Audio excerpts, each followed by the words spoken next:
Hello there, Mad Mike here, and welcome back to the channel. And today we're going to do another episode of Movie Spotlight, and we're going to spotlight a kind of a lesser-known late '80s film called Hell Comes to Frogtown. And this movie is so hilariously bad in so many ways, but for some reason it still works. And I'm going to go over that a little bit because, this movie's got Roddy Piper, which, was actually post They Live, because this is 1988. They Live, I believe, came out in 1987. So this is him post that. And then you also have Jim Calhoun, who I don't Rory Calhoun. Sorry, I don't know why I say Jim Calhoun. Rory Calhoun, who's in this, who plays the character of Looney Tunes. And, I mean, this is the type of movie you're dealing with. You have Sandahl Bergman, who played. Who was in Red Sonja. She was also in the original Conan the Barbarian.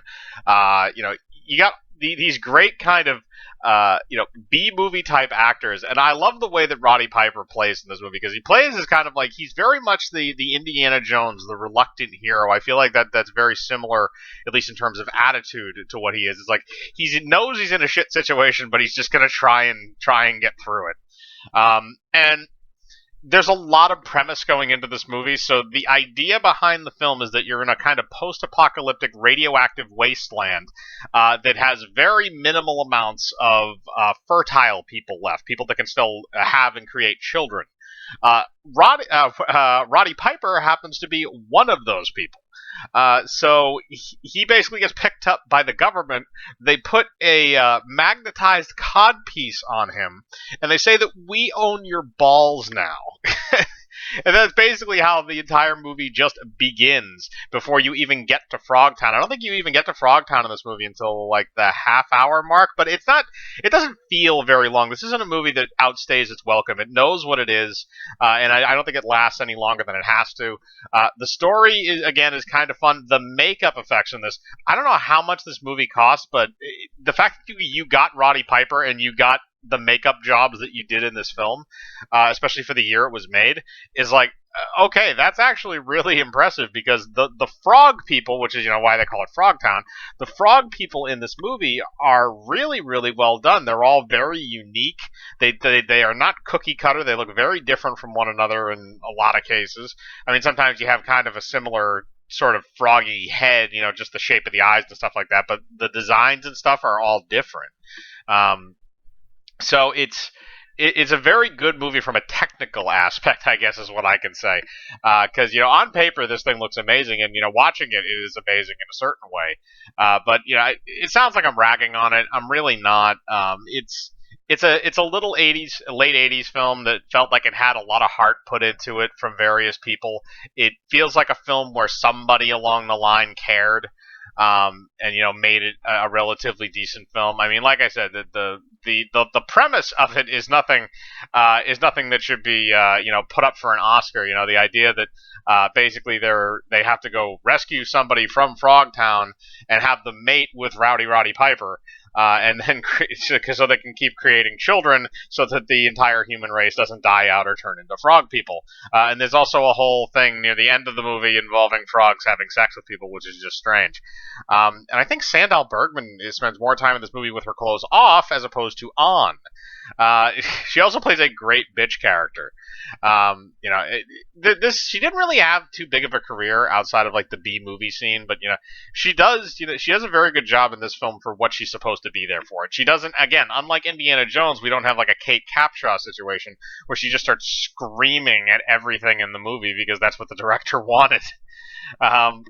That's probably the only detractable part of Temple of Doom for me.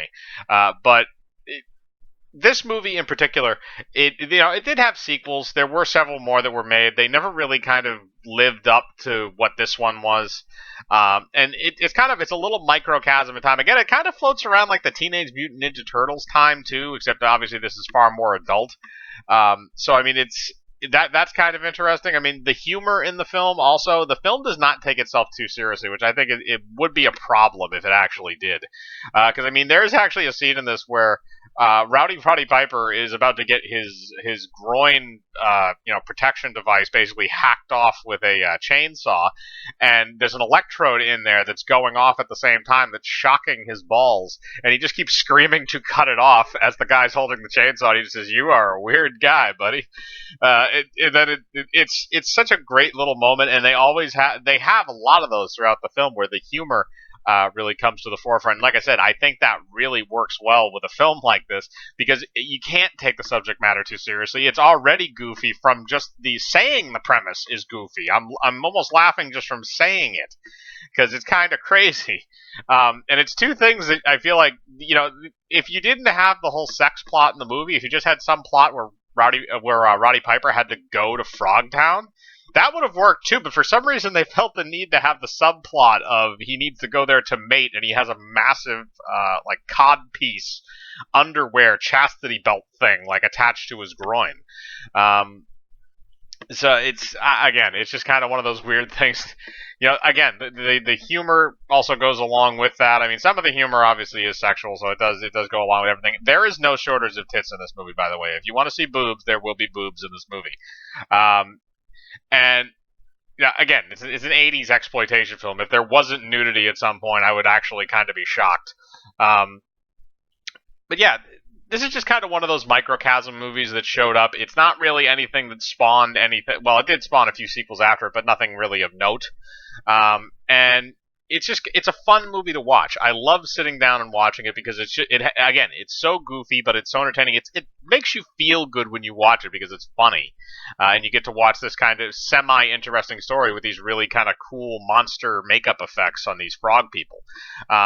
So I'd recommend it just to sit down and take a watch. I mean, if you're interested, if you like Roddy Piper wrestling or in movies, you'll probably enjoy him in this. He does a very good job.